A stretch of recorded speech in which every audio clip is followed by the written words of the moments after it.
Et nous sommes de retour à notre magazine de télévision. Je vous dis encore une fois bonjour ou bonsoir où que vous soyez actuellement dans le monde. Si vous nous suivez sur YouTube, je vous dis également bonjour depuis Montréal. Nous recevons aujourd'hui à l'émission ce grand monsieur Umoja Ruyer, qui est un artiste montréalais originaire d'Haïti et qui vit à Montréal en fait depuis les années, je dirais pas 60. Mais 66. Bonjour, comment ça va? Bonjour Henri, ça va très bien. C'est un plaisir encore une fois de vous avoir, monsieur Umoja. On vous suit depuis de très nombreuses années, on vous suit beaucoup aussi sur Facebook. Il y a beaucoup d'images, il y a beaucoup de photos, il y a beaucoup d'activités. On vous invite à l'émission assez souvent parce que vous êtes parmi ce qu'on appelle les vieux sages. Je le souligne, vous êtes originaire d'Haïti, vous avez débarqué ici en 66, dans une époque où Montréal, où le Québec vivait en fait sa révolution, sa pleine révolution tranquille, depuis 60 déjà. Et là, on est en 66, le maire Jean Drapeau est là, et je pense que Trudeau aussi était pratiquement pas encore là, mais presque là, le père Trudeau presque là. Oui. Il y a beaucoup de choses qui se passent, le Québec s'ouvre vers le monde. Vous arrivez là, et comment est-ce que vous vivez ça, vous? Oui, je suis arrivé au Québec le 24 juin 1966, pendant la grande fête de la Saint-Jean-Baptiste. Tous les Québécois et Québécoises sont en fête, et ils m'ont accueilli les deux bras ouverts. On a dansé ensemble, on a chanté ensemble, et ça a été un accueil chaleureux. Et ensuite, l'Expo 67 est venu, le métro est en branle, et nous avons vécu une belle période de la vision du présent et de l'avenir des Québécois dans leur démarche d'ouverture inclusive au monde. Ça a été une très belle expérience et qui reste mémorable dans la mémoire de tous les citoyens venus d'ici et d'ailleurs.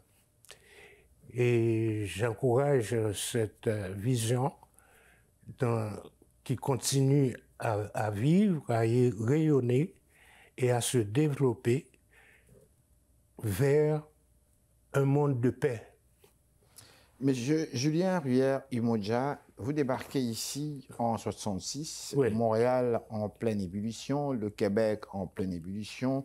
Le monde est tourné vers le Québec, les caméras du monde sont tournées vers le Québec francophone, en fait région francophone en Amérique du Nord comme telle. Vous débarquez d'Haïti, où Haïti, doit-on le souligner, vit encore sous une période assez noire. François Duvalier, connu sous le nom de Papa Doc, dirige le pays en main de fer. Les intellectuels haïtiens sont pourchassés. Avez-vous quitté votre pays dans ce cadre-là, en tant qu'artiste? Mais oui, bien sûr. Moi, j'ai laissé Haïti, j'avais 18 ans, à cause de la situation générale du pays, puisque les jeunes, après leurs études, ne trouvent pas du travail, ne trouvent pas des portes d'ouverture pour accomplir leur mission et vivre de leur travail. Donc j'ai dû laisser le pays et voyager à plusieurs places avant de me rendre au Québec. Et quand je suis rentré au Québec, c'était tout un changement. Mais pour prendre une telle décision, j'essaie de vous ramener un petit peu à Haïti, parce que moi je suis de l'Afrique. Oui. Et jeune, je lisais déjà sur certaines revues et tout ça, en Afrique même, et on parlait des tontons macoutes. Et jeune africain, j'avais peur, je me suis dit, mon Dieu, c'est terrible. Alors que chez moi, on vivait quasiment la même chose aussi. On avait aussi cette dictature-là.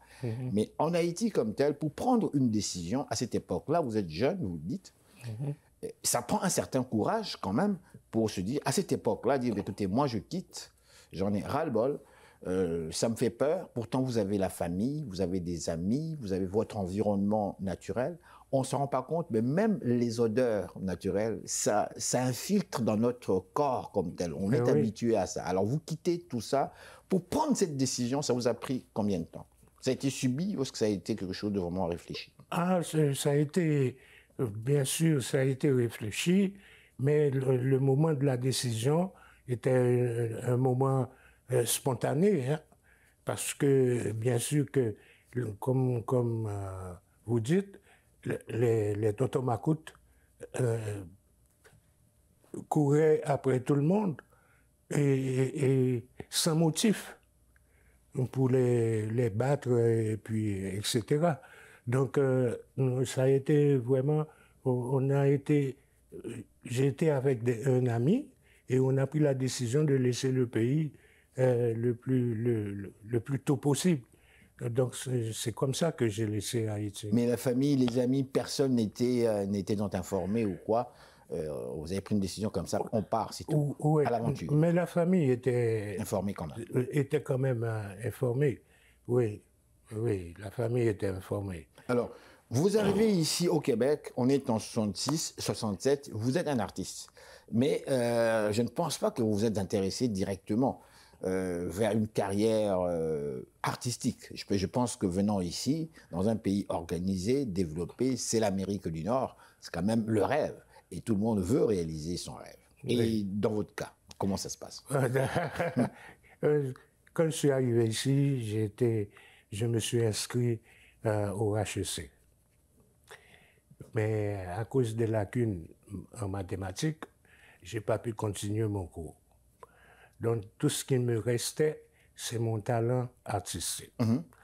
Depuis, je me suis impliqué dans la vie artistique montréalaise pour apporter ma contribution. Exactement.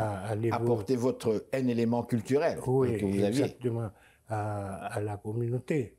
Et ce qui a été fait, et jusqu'à aujourd'hui, je continue à évoluer dans ce même sens-là, de s'épanouir, de proposer une politique d'inclusivité à la diversité et de vivre ensemble en harmonie. Vous vous êtes servi d'un instrument qui est le tam-tam, si absolument. Je ne m'abuse. Le tam-tam. Oui. Le tam-tam qui est un mode d'expression dans les traditions africaines, mode d'expression pas seulement de festivité, mais également de communication. De village en village, à l'époque, d'après ce que moi j'ai lu, parce que je n'ai pas vécu cela, pour être franc, les gens pouvaient se communiquer en tapant du tam-tam. L'on savait qu'attention, il y a peut-être des ennemis en fait, qui viennent, attention, on va faire telle fête, des trucs comme ça, le tam-tam. Ce qui représente beaucoup. Vous l'avez, comment dirais-je, popularisé. Vous êtes parmi les premiers Noirs presque ici à Montréal à l'avoir popularisé. Absolument. Comment ça s'est passé, ça? On parle du Vieux-Montréal, si je ne m'abuse. C'est parti dans le Vieux-Montréal, à côté de la ville de de l'hôtel de ville. De l'hôtel de ville, dans le Vieux-Montréal. On était un groupe de percussionnistes et on allait jouer les tambours dans ce milieu-là. Et les gens ont été attirés et ils se sont bien amusés. Ah bon? Jusqu'à ce qu'un jour, la police est venue nous demander de ne plus nous présenter en ces lieux. Pourquoi? Ah, ça, c'est la police qui sait. Est-ce que, par hasard, vous ne cassiez pas les oreilles au maire de Montréal, parce que vous étiez juste à côté de son bureau, non, avec des tam-tams? C'était la fin de semaine, donc les bureaux étaient fermés. Mais la police, moi, j'aime appeler ces personnes des agents de paix. C'est des agents de paix qui viennent et qui nous demandent d'aller ailleurs. C'est comme ça qu'on s'est rendu sur... à la montagne. À la montagne. Justement, si vous voulez bien, on va continuer. Je vais vous arrêter pour quelques minutes. On s'en va à la pause publicitaire. Et on va revenir avec l'aventure de la montagne. OK.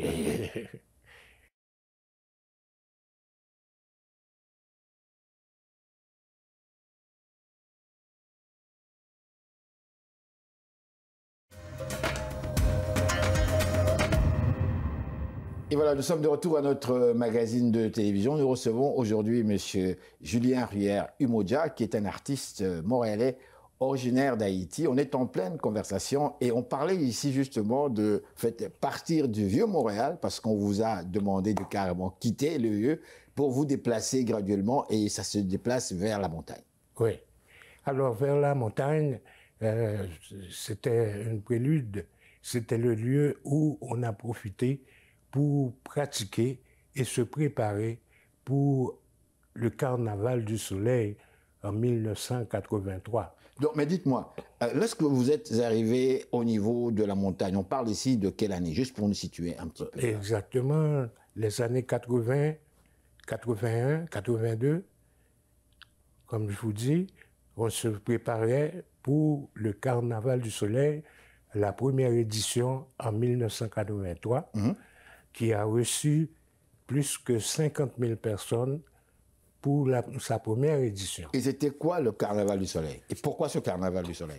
Le Carnaval du Soleil, c'est un grand carrefour multiculturel, interculturel, où les artistes se rassemblent pour ouvrir la porte, pour inviter la population à venir participer inclusivement dans les événements qui ont eu lieu. Donc, on peut dire ici, c'était un genre de festival, finalement. Mais c'était après le festival de jazz, c'était le Carnaval du Soleil. Donc, c'était un grand festival avec 50 000 personnes là, à sa première édition. Et ça a continué jusqu'en 1990. On était rendu à la Place des Arts, dans le complexe des Jardins, pour le Carnaval du Soleil. Donc, c'est comme ça qu'on a commencé à jouer sur le Mont-Royal. Sur le Mont-Royal, quand on a commencé à jouer, on ne s'attendait pas à avoir un public.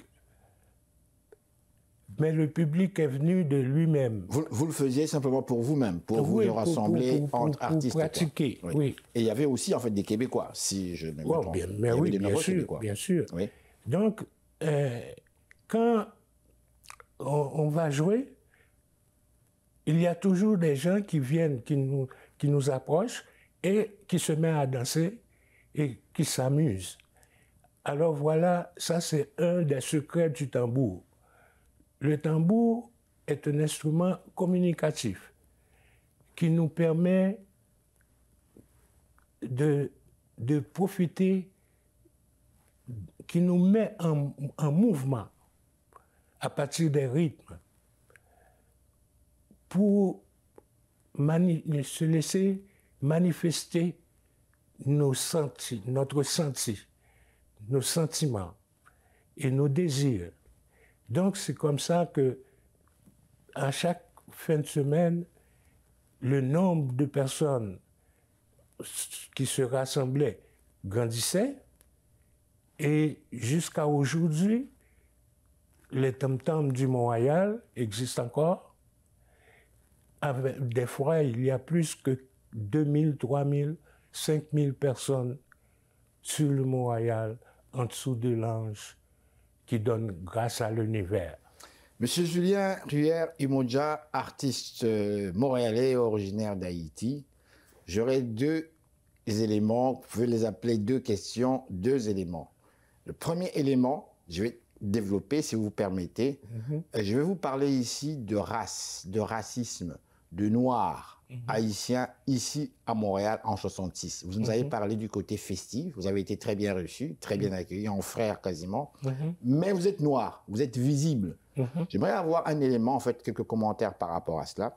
L'autre élément, j'ai bien dit deux éléments, vous avez parlé de paix, même ce que vous portez là, votre t-shirt, tout reflète réellement la paix. Vous êtes un homme de paix. Ma question portera sur votre commentaire par rapport à la situation actuelle que nous vivons dans le monde. Je n'entrerai pas dans le détail, on va y aller un peu plus tard. Je reviens sur le premier élément. Vous arrivez à Montréal, on est en 66, vous êtes noir, forcément, c'est visible. Vous êtes visible, on le voit. On vous entend par votre accent, votre manière de parler. votre façon d'être, et j'irai même plus loin, on vous observe en tout, même à table lorsque vous mangez, ça vous rappelle des souvenirs. On vous observe, même du coin de l'œil, en tout, on vous sent différent un petit peu. Vous, dans ça, comment est-ce que observez-vous, ressentez-vous ces éléments-là, ou bien vous vous dites, bon, je m'en fous et puis je suis bien ici, on va quand même m'accepter. Comment est-ce que vous vous sentez lorsque vous arrivez ici et que vous vivez ces éléments-là?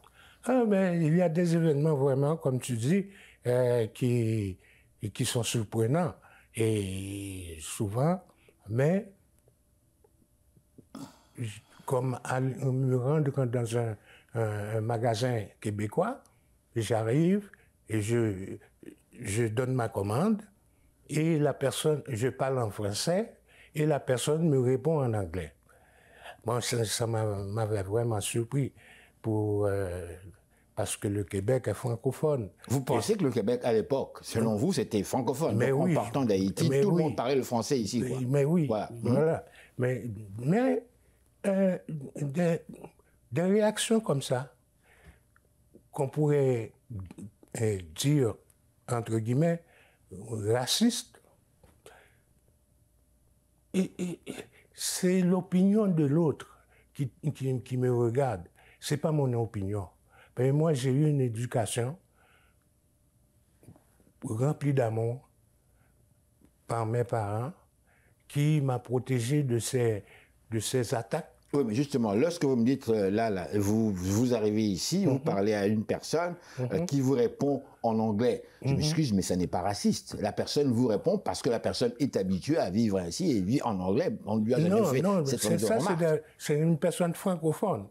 Un francophone qui vous a répondu en anglais. Oui. Ouais. Et qui a cru peut-être que vous étiez un anglophone. Mais un anglophone qui parle français à un francophone, normalement, la réponse se suit en français. Alors, donc, mais ça, c'est tout des détails. Mais il y en aurait plusieurs. Mais sortez-nous-les, nous sommes là. On n'aurait pas le temps de parcourir tous ces détails. Mais une chose que j'ai réalisée, en général, jusqu'à maintenant, que le racisme est la pire des maladies mentales que seulement le vaccin gratuit de l'amour peut guérir. Ça, c'est un conseil que je donne à tout le monde, même aux compagnies pharmaceutiques. Oui, mais est-ce que maladie mentale, c'est pas un petit peu fort quand même? Non, c'est exactement, c'est aussi fort que les effets toxiques, négatifs du racisme en soi.